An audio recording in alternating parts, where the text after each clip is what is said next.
Hello, everyone. To our frequent watchers, and to those the topic has reeled in, of which it may be of interest. Welcome to Money Talks with The Wealth Whisperer. Okay, so what is today's topic? And is it worth your all-important time to keep listening? If you're one of the 49% of working Americans who own or work for a company with less than 50 employees, then today's episode is tailor-made for you. Whether you are the owner and struggle with a multitude of matters that you are obligated to put significant attention to, make your organization run, or you are an employee at such a firm, the topics discussed will be eye-opening to all. Our guest today is former owner of an HR consulting firm, Strategic HR, Robin Throckmorton. Welcome, Robin. Thank you. Robin started and ran Strategic HR for nearly 30 years, with as many as 40 employees at its peak. She built the firm to offer human resources, recruiting, and training services for organizations of all sizes by helping them attract, develop, and retain a competitive workforce. In 2021, Robin sold Strategic HR to Clark Schaefer Hackett to complement their business advisory services. Today, Robin continues to share her wisdom and experience through business coaching and board roles. Welcome, Robin. And thank you for taking the time to help educate the half of Americans that are working or owning a small business. Okay. What I'd like to do is kick this off by talking about something that's of importance to anyone and everyone who's still in the workforce. Since COVID, we've been living in a world where employees and job seekers have largely held the upper hand. Many got used to leaving roles for higher pay or negotiating better terms with their current employers. But now, regardless of where you get your news, there's growing talks of a potential recession, which often brings significant job losses. Even before this recent economic cycle, the data was starting to show that switching jobs was no longer a guaranteed wage game. Robin, what are you hearing or seeing when it comes to the current health of the job market? Sure. There's a lot of unrest in the job market. I believe our numbers are still hovering around 4% unemployment. The most recent numbers haven't come out yet, but I think I heard on Ohio we might still be at 3.9. Good for Ohio. Federally, about 4.2. And there's change. I think you even mentioned to me, you heard by the end of this year, we'll be at 4.5. That's what the Fed said yesterday when they released. Today, we're taping this. It's the middle of June. The Fed just decided to keep rates the same. And they talked specifically, they kept the same because they saw the economy slowing and they were putting 2 years in a row of not even 2% GDP growth, but a rise in unemployment. I think they were saying by the end of the year, 4.5 nationally. And even economists have always said if we're at 5% or less. Full employment. So, we've had times just in the last 2 years where we're 1%, 2%, 3%, depending on the function that we're looking at. We're not there anymore. So it feels a lot different, but we're still at that 4%, which is still everybody who wants a job. And I put quotes around that because it's not accurate, but everybody that wants a job has a job. Yeah. But it really is a skill mix more than anything. So definitely seeing a little shift in the market where it's not as much of an employee's market as it was. Like you were saying, you used to be able to leave a job to get an increase. Not so much now. And you're not even seeing the large increases internally. That you are definitely seeing some jobs being harder to fill for employers, and some people have been looking for a job 6, 9, 12 months, just can't find that job. So huge skill mix that comes with. Good. And that sort of leads into a good pivot into my next question. Are there any particular groups or segments of job seekers specifically that you see who seem to be experiencing a more difficult time securing employment? I think that's the hardest part because we're in a labor shortage. We have a skill shortage. Mm-hmm. So the skills we have aren't matching up. So definitely, as I've watched friends and others that are in that 50 plus range, very hard to find another job. I don't know if that's new. I felt like I've experienced that my whole career. And I do remember telling an owner one time, why wouldn't you hire this woman that's 60 years old? She's not going to go look for another job. She's going to stick with you because she doesn't want to look. So those 50 and older are great hires because they're going to stick with you until they're 65 or older. So those people I'm definitely seeing struggling to find jobs. And then now we're starting to see the new grads, because AI is starting to kind of replace some of those entry level roles. So a lot of the new grads that have gone back to school and don't have experience yet, they're looking for individuals that have experience. So Yeah, I heard or saw something.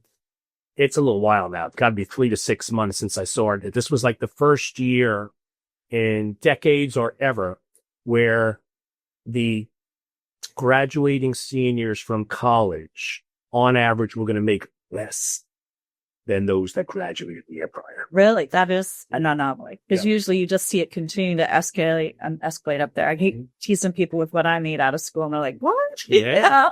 It changes a lot. I think the biggest thing is AI is replacing some of those entry level roles. So as an example, a software developer, you don't need an entry level software developer because there's programs that AI have created to be able to do that for you. But then you're going to have a shortage of your skilled senior level software developers because they're not getting that entry level experience. So it really is creating a tremendous skills mix for us that we're going to struggle with. We still are having a hard time filling jobs in the trades. That's what I was going to say. I was going to throw you a curveball and say, I don't know if you have much experience in that area, but I would have to assume that we're not talking about plumbing and electrical companies, because in those particular instances, I'm sure they're just dying to find anybody who has a skill to do so. Trades, even the non-skill roles, we're having trouble filling those entry level roles because that minimum wage, you can't even get away with being less than $15 an hour now. And that's not even where minimum wage is in most places. So you're fighting for hospitality, retail, non-skilled trade roles or machining or manufacturing roles. And then you get into some of the trades, and we don't encourage our kids to go into the trades, but that's great occupation. Absolutely. You're in and out, getting double overtime. You can get much further, much quicker in a trades role today than you probably could in a program with a master's or an undergrad degree. My most difficult decision I ever made career-wise is while I was in college, I worked as an electrician in the summer. And so when I initially actually graduated my undergrad with a business degree, I was like, why do I want to go do that? I'm working as an electrician. I was making significantly more than all my friends were going to make out of college. Finally, after a couple more years of doing it, I said, I'm going to get complacent here, because the people that I worked with did very, very well. But watching those people in the 50s having such a difficult time getting out of their cars, Right. Finally had that trigger to go, you know what? If I'm going to make the move into the business world. But unequivocally, you see so many people in the trades. What a great career path. You learn the trade, you become extremely skilled at it. And honestly, often those that are very good at it or good at it get to move into different roles that probably less taxing on the body. Training others, helping others, or still struggling in healthcare. I mean, nurses, doctors. I mean, there's just a shortage like crazy in those roles. We don't have enough people there. So there are still a lot of roles that are in very high demand. And again, it's that skills mix. So doctors, you're still seeing that. Is it the specialized doctors? They're all I running. assume? Yeah, they're very much the specialized. But Yeah. they're all, with the changes going on with insurance and repayments and lawsuits, you're just seeing that space really get drained. People retiring early, especially like we're seeing in the specialties. But Yeah, I mean, I had so many clients whose kids are becoming NPs and PAs, because really it's going to be a heavy trend to do less and less paying a doctor and more. I guess we're not there yet. There's still so much stuff that doctors need to be doing. There's just not enough doctors to fill. But I just read an article where there is a huge increase because of the retiring doctors and specialists that the NPs and PAs are taking on a lot of those roles. Yeah. And even switching to the primary doctor, someone may have maybe an inferior. So it definitely is a trend. And then there's been a number of articles lately, you probably saw, that they're predicting changes with AI are going to increase our unemployment levels by, in the next 5 years, to maybe 20%. Once again, this is the middle of June that we're taping this in. What was it? Amazon may have announced 10,000 less employees in the near term. Microsoft has been slashing and cutting like nobody's business, as you specifically said. If, we were having this conversation 10 years ago, it would be like, your kid has to go into coding. Yeah. And now it's like, there won't be any coding jobs in 5 to 10 years. Some people are talking about in the next couple of years. Yeah. All right. Always very dynamic. Always, difficult to say the least when you're trying to make that decision as to, where the skill set will be best fit for the career in the future. So I want to stay on the topic of the labor market. but I'd like to pivot to the world of HR. Okay. Right? I'd like to turn to the all-important challenge of attracting and retaining employees. As a business owner, few things are more frustrating than bringing on a new hire, investing time and resources into training them. And just as they start becoming productive and bringing value to the organization, they leave and the cycle starts all over. When I say they leave, it could be either one. They leave, or as the owner, the decision has been made, no, that I hired the wrong person. Right. All right. Robin, what insights can you share with business owners about steps they should take both on the front end when hiring and then on the back end to keeping their employees engaged and committed? I think the biggest thing a lot of times people forget is when that front end begins. It's before they're even recruiting a job. So making sure you've established your culture or your employment brand, what you want to be known for, what you want employees to stay there for. I still have business owners saying they're lucky to have a job. And even with the unemployment levels we just discussed, they're still not lucky to have a job. They're lucky to have employees that are going to stick around. So it's really shifted into a culture where you really care about your employees and making sure that's emulated out there on the front end. So if you think about simple things like asking your current employees, why do you like to work here? I mean, I could copy what we're doing at Southwest or Disney or any of those, but that may not work at my company. Okay. I need to ask my employees, why do you like to work here? What do you like about the best? So that I make sure I'm keeping that. What are things we're missing that you would like to have that would help us to know what to do different or better? So your employees are your best ones to find out what they want and then listen. A lot of times we forget to listen, or we'll say, oh, that's too expensive, or we couldn't do that. Have the employees engage them to figure it out. Do you think that's a task that is best suited to fall all on the owner in one-on-one discussions, or do you often see this done within group discussion where the owner may develop a team and have people come up with ideas, whether collaborate? Because I know sometimes you'll have a discussion with one person and it's totally counteracts how someone else feels there. So that's got to be a challenge also, is, how do I cater it? How do I do it as a whole? So I'm throwing just a lot of stuff at you here. The question would be, how do you think it's generally worked best? Is asking each individual individually, which can take a lot of time, or do they generally, owners like to have target groups where they then maybe can present something to them? How do you think it generally is worked better? Really good HR answer is always it depends. Okay. It does really depend on. You should consider both. Well, yeah, if you have a culture of trust, having those one-on-one discussions with employees, if your team is small, if you've got a team of even 100 employees, meeting with one-on-one with 100 people to ask that question as the owner is going to be hard. Mm-hmm. But if you have those relationships, having some one-on-one conversations could be beneficial if it's a trusted environment.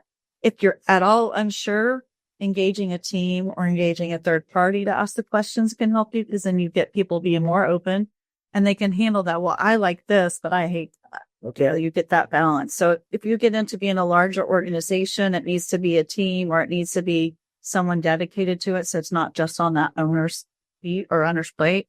But if it's a company of 10 employees, absolutely. Small enough. What do you like about working here, Rob? What's going well? What are we doing right? What is going to get other people dying to work there? And that gets you into your original question of the front end. You want that reputation out there. You want people to be able to go look on reviews about your business or reviews about the hiring or opportunity to work there, whether that's Google or Facebook or any of those. What are they saying about you? Because they're going to look you up before they apply. And then make sure through Different world. Yeah, through that interview process, they already know it. They've done their homework. Mm-hmm. Make sure that's seen in the interview process. You're really honest with what the job is. If it's a hard job or a tough manager, tell them. Mm-hmm. You don't want them to get there and quit. Yeah. So you want to be honest and open with them during that recruiting process. And then I always, on the flip side, tell owners, ask questions about what they've done in the past. It's going to help you. So ask more behavior-based questions. Okay. So if this person's got to work very independently because you're a small firm and they need to wear lots of hats, tell me about a time where you had to be self-motivated and work with very little guidance, and get an example from their past of where they've done what you need them to do. It could be communication skills, team player, leader, what are those attributes you really need this person to have in a job? And that's going to help you see, can they do this in the future? So that'll help you on that front end to make a good hire. How about even going a step earlier? And I need to post a job. How's the best way to attract the right person? Is there certain sites, there are certain words that you're using? It's got to be a combination of all these things. I'm sure that word of mouth is probably the number one way that people get fits. It always will be. Okay. Networking is, you might have a little more social networking going on that we didn't have in the past. In the past, it was all face-to-face networking. You still see both.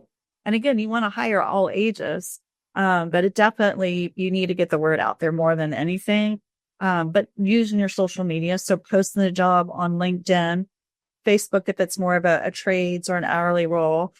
Indeed's a popular one. There's a number of them that are like that, but those are probably the first two anybody goes to, Indeed or LinkedIn, depending on the role. But the key is getting the word out. If it's a unique profession, we talked about trades, but if it's a nurse or a software developer type role, you might want to go to the niche industries because again, you're networking with those people with that. So there may be some sites that are dedicated specifically to certain industries. And then get your team involved.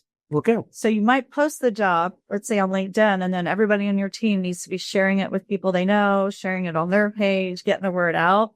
Because if they're not, then it's sitting there, and that's your old-fashioned network you're using. So making sure everybody on the team is out there looking. You can give referral bonuses. I've seen referral bonuses for, like $100 or dinner with the CEO up to $20,000 if you refer someone we hire. So there's a big spectrum, but if those employees you like, then you want them to refer people that they'd like to work with. Very good. Okay. Now we're going to talk about, as an owner, spending all day, every day, head deep down into the business. And you mentioned it beautifully before. Someone comes up with an idea, I can't afford that. And there's all these benefits that potentially could be offered. We know the tried and true healthcare, 401k, then you get into things that are more unique, and that could be, deferred compensation or profit sharing, or, and different types of bonus structures that could be used. Do you have any examples of any unique or creative benefits that help do two things? Get employees on board and keep them happy. I know I already said this answer once, but I say it to a lot of things, is ask your employees. Okay. The last thing you want to do is go offer benefits that are going to cost you money that the employees don't want. So make sure you check with them. I could say from my own experience of running a business and many clients I've worked with, we always think we need to go offer healthcare. But oftentimes if we offer healthcare in a small setting, we may be forcing some of our employees off of their spouse's benefits, and it's going to cost them more and get a lesser benefit. I can't compete with those big ones. Mm-hmm. So asking the employees so you know where they are. We did vision care because you could use vision care with your employer as well as your spouse's employer. So finding out what the employees really need helps you to know what are some creative things to do. I've even said, look at different, there's a qualified small enterprise HRA at Coursera. Okay. So it's a way to be able to offer almost like a stipend for health insurance or benefits that you're spending money on, but the employee can spend it wherever they want. I've heard of an HRA. Most people know what an HSA is. Mm-hmm. Just for the audience, can you just give us a example? What is an HRA? In this case, it would be a way for the employer to be giving funds to the employee through a qualified plan that allows the employee then to use it to pay for expenses. So it's just a vehicle versus in the old days, we'd like, Rob, here's a lump sum for your health insurance. Go pay for it. But I really got to, mark your salary up to cover that. This is a way for you to give an amount of money to your employees. And there's different levels. There's a great resource I use Help People Keep that helps me understand what's the right one with a client. But that definitely is a way to be able to give benefits to someone. But there's creative things. I know I did some flexible benefits with my team when we didn't have health insurance. They love the roadside assistance. Okay. You would think you would give roadside assistance to somebody as a benefit. Identity theft. Some of those are some really different ones. Employees really are looking at flexibility and time off. So I hear people say, I can't give them more time off. Well, can you give them flexibility? Okay. That is a benefit that if they know you offer, they're going to come. I've seen some new hires tell me, I didn't even get 2 weeks the first year. People need time off. So, you got to figure out a way, whether you got to hire more, which costs more, but gives you more qualified employees. How do you get some time off for people? I don't think you can get away with not having the retirement plans or the 401ks, but not everybody will participate, but they will look for it in all the different roles we're talking about. What is my opportunity to save for my retirement? Yeah. For what we do for a living, managing money is, 401k can come with obligations. It can come with costs, but there are other plans, simple IRA. If you have less than 50 employees, it's often extremely competitive to be able to compare and contrast versus whether it's worth. Back to HRA for 1 second. I assume when you said it can cover healthcare expenses, that includes premiums also? Mhm. You call it qualify.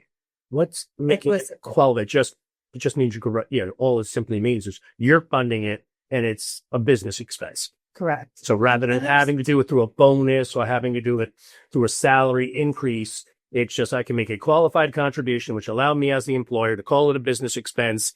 They're able to extract it. When they extract it, is it taxable?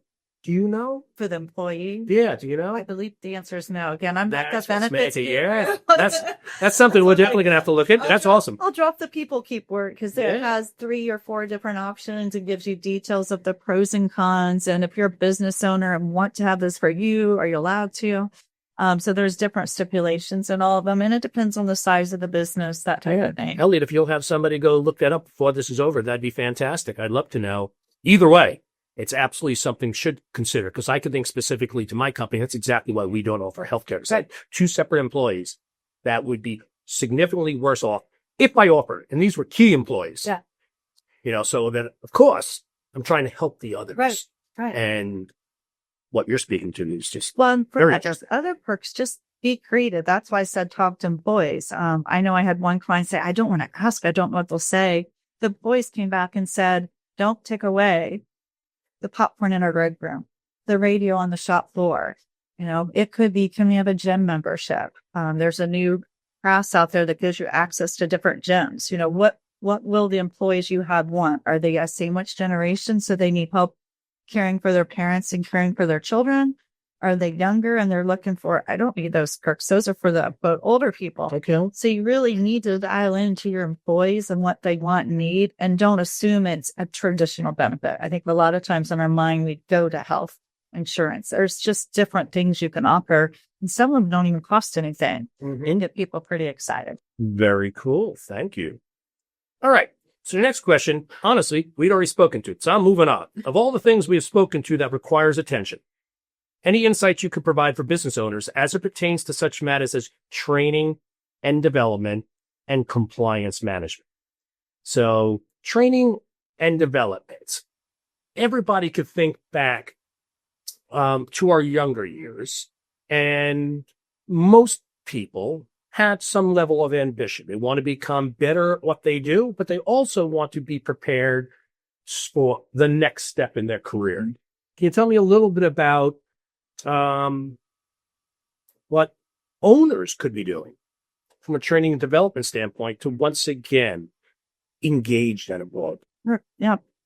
There probably is 2 different answers to that. One, building off a little of what we said as a benefit or perk, but also because it helps with the training and development, is most employees leave a manager when they leave. They don't leave the company. They usually leave the manager. The manager is the company to them. So providing the training, the resources, and the support for the managers or the people leaders, no matter what their title is really, really critical. So it's a benefit, but it's also important from a training side. And that could be everything from how to effectively delegate, how to handle difficult situations, how to motivate your employees, how to engage your employees, even how to do one-on-one conversations with your employees.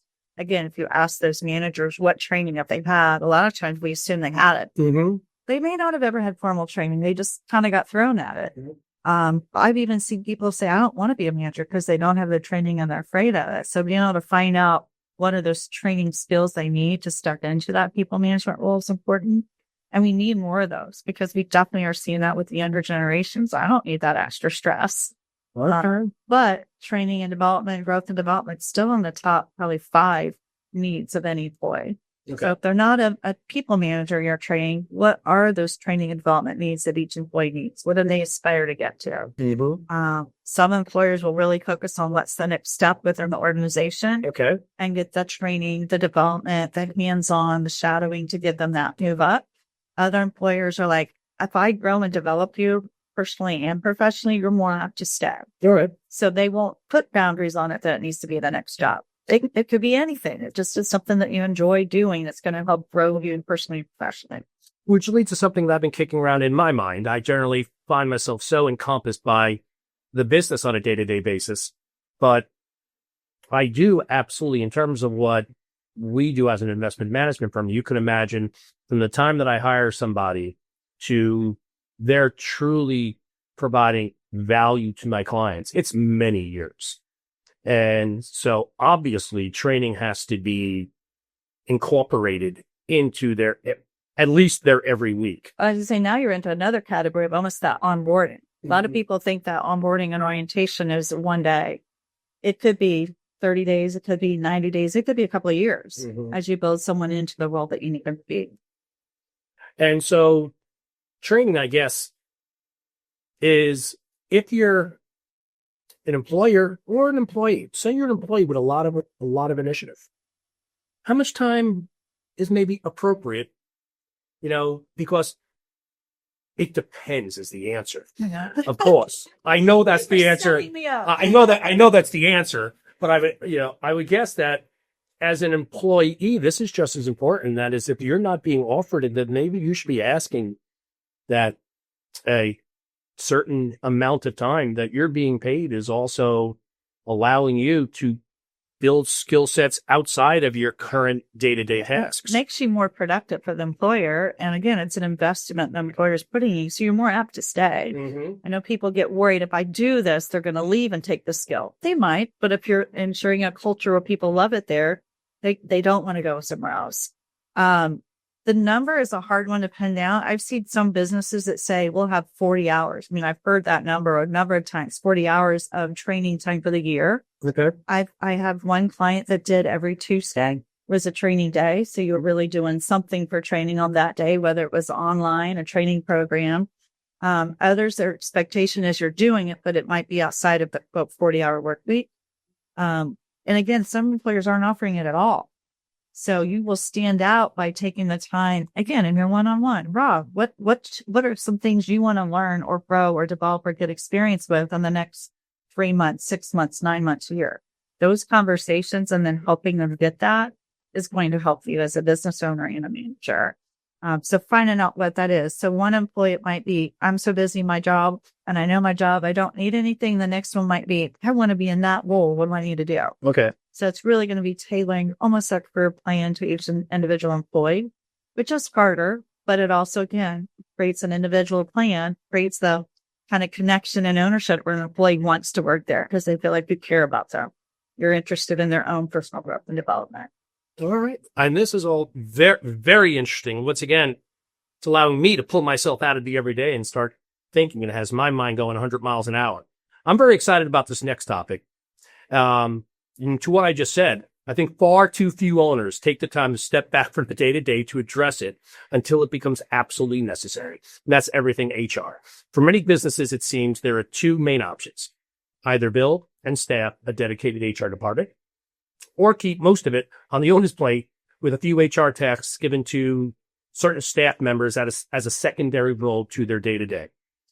In your view, at what point or at what size does it make sense to choose one over the other? Yeah. And once again, I'm sure it depends, It does.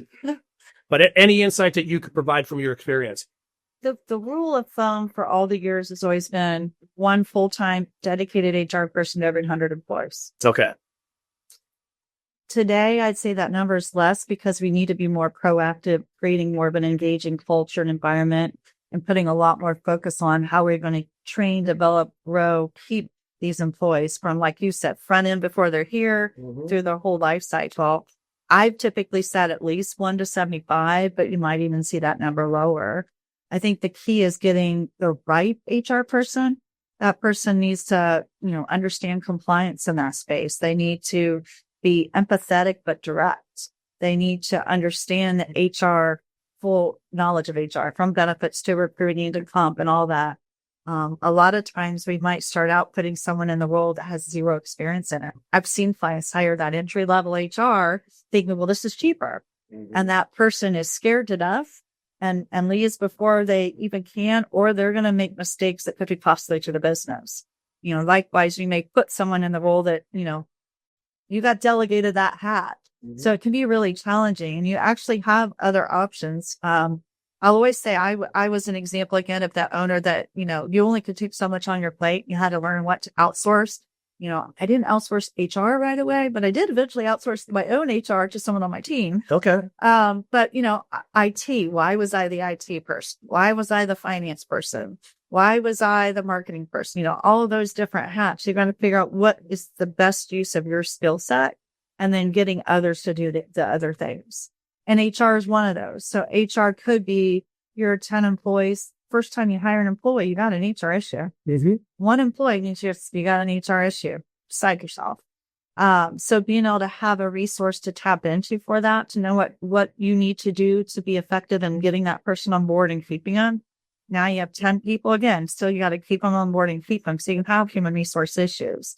That could be by yourself. That could be going to like your payroll or benefits provider might have some HR solutions. It could be hiring a part-time employee. It could be what we did, which was outsourced HR, where we came in at whatever you needed. Is it as needed? Is it 2 hours a week? Is it setting up your HR function, managing it until you outgrow that? There's lots of options that a business owner can consider, depending again on what size they are, what skills they have themselves, and what, size their workforce is and what they want to do with the culture and environment. To the size, as an HR consultant, are you living mostly in the less than 75 employee world? I'd say from what we did, we were probably 50-50. We had a lot of clients that, again, we might have started out with them setting up the HR function. And that could be the 75 employee company going, wait a minute, they have HR issues now. Mm-hmm. And then being HR for them. But I also had some clients that had HR, but it couldn't do everything. Okay. They needed another pair of hands, or they needed someone in a specialty, or they needed someone to do a niche project. So we had both. So it was about 50-50. That under 75, that was where we had a lot of clients that just realized, I've got human resource issues, but I'm not ready to add that headcount. Okay. I want the flexibility to be able to ebb and flow and figure out what I need in that function. And again, as an outsourced solution, we could set it up. We could kind of ebb and flow with the needs and help them figure it out. And some clients, you might do that for 6 months, a year. I had some that was 20. All right. So, some people might do it just to see what I need and then have us help hire the full-time person. Or they might do it annually until they're like, yeah, we've really grown where we need somebody. Okay. So it's definitely an option when you're smaller. Because again, we do it with our IT, with our finance. We do it with the other functions. So, well, HR can be very segmented. It could be very broad. As a consulting firm, how do you cater a solution that can be streamlined though? So someone's engaging with an HR consultant and they have a specific need. How easy is it? Because you said, if they just need a few hours here or there, it really works that well. If you have a good consulting firm, they're able to actually cater their delivery specifically to what your need is. But, you don't buy my out of the box. I'm sorry. Correct. No, they definitely should be able to. So if you said, I just need to hire somebody right now, we might go in and help you write the job description, write the job ad. So that whole scope of hiring that one person versus you might say, I need to get benefits. I don't even know where to begin. Similar to your other question. We might talk to the employees to find out what they like, what they need, that type of thing, and then go out and find a solution. So it could be very dialed into that. I also did a lot of HR checkups or HR audits. What are you doing with HR right now? Mm-hmm. So I'd look across the whole spectrum of HR, like you said, and be like, wait a minute, did you know you have a gap over here in compliance or recruiting or benefits that you might want to focus on? And here's what you might need to do. Or you might have brought me in to do X, but this at least makes you aware of an area you might need to work on when the time's right, when the money's right, depending on what it is. Okay.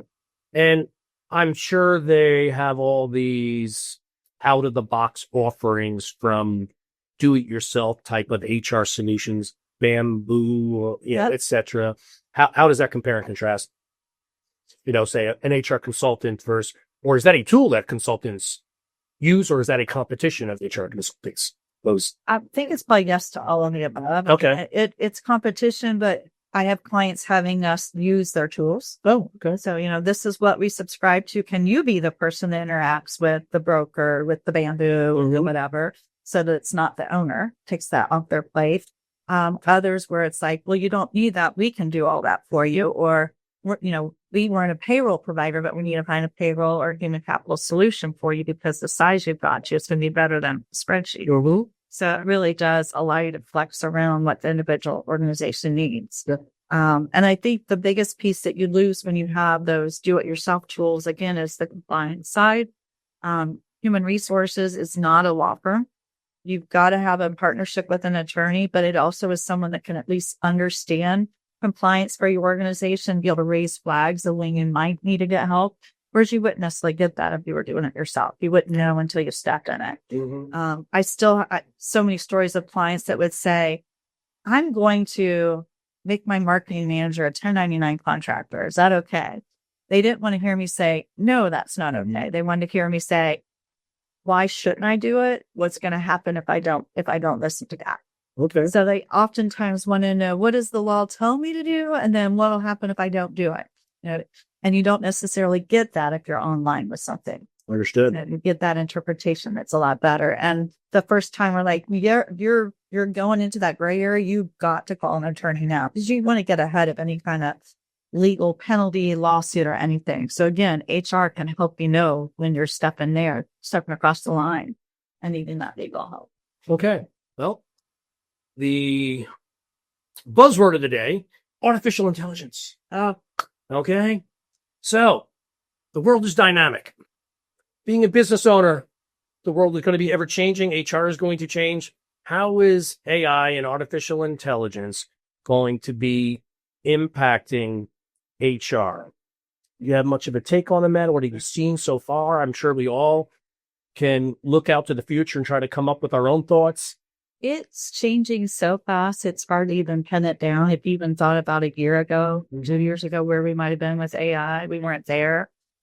We've probably been using it for years with some tools like our applicant tracking systems in recruiting. We're already helping us review candidates and streamline things down, but you see it more and more where AI might call you and do the interview with you. So you are seeing it used a lot in recruiting. So they're doing screening calls already, AI, from what you understand? You could do that. You can set that up. You can set it up to be text screen calls, voice calls, asking questions. Yeah, it's very interesting. I always remind people that AI is learning from us. So some of the biases we may have could definitely come out and some of the recruiting is doing. There still needs to be a human element in there. Our payroll systems and human capital systems already have that in there. The data analysis that we're able to get from information is just skyrocketing. Being able to compose something, whether it's composing a training, an offer letter, contract, anything like that, AI is helping just erase the time that we used to spend to do that. Now you can just pretty much ask it whatever you need. And then you got to put your brain back on and make sure it says. I mean, a training program, it will create slides, activities, everything for you, but you got to make sure it says what you want it to say. The thing that I love, and I don't know if you know Pega Ramirez, she's a really great AI expert. She always says there's still a human element in AI. And I always say, well, in human resources, HR, there is human in there. We're always going to have a human involved when it comes to human resources, but there's going to be pieces of it that you can get at your fingertips and do faster and then still have a human to help you. Do you know if there are any tools that have been built yet that are dedicated to HR from an AI standpoint? You know, or it's a lot of it is just the Q&A. I'm going to ask ChatGPT, it's going to write me an offer letter. All the bots are out there. So if you need a call to get questions answers, there's bots out there. Yes, you could type in things on ChatGPT. The applicant tracking systems, the human resource information systems, all of those have a lot of that already built into it. Trying to think of specific tools that you would tap into. And that's probably because it's moving so fast and I'm not, you got to stay on it every day to see it. But I think the key thing is to making sure that, especially the biggest thing you'll see is your staff, your human resource staff, your employee staff.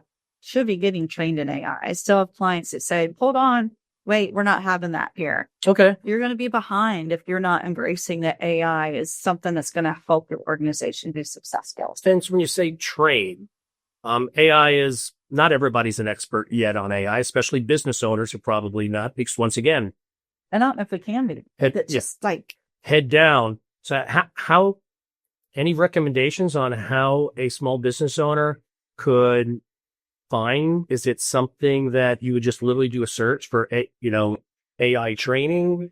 Are there offerings that exist that are able to use to train your staff on AI? There's speakers everywhere with your chambers, that type of thing. I guess I mentioned Kendra, not to put a plug in, but I love her. Okay. There's people like her that do come into organizations to train your employees on it at any level of the organization.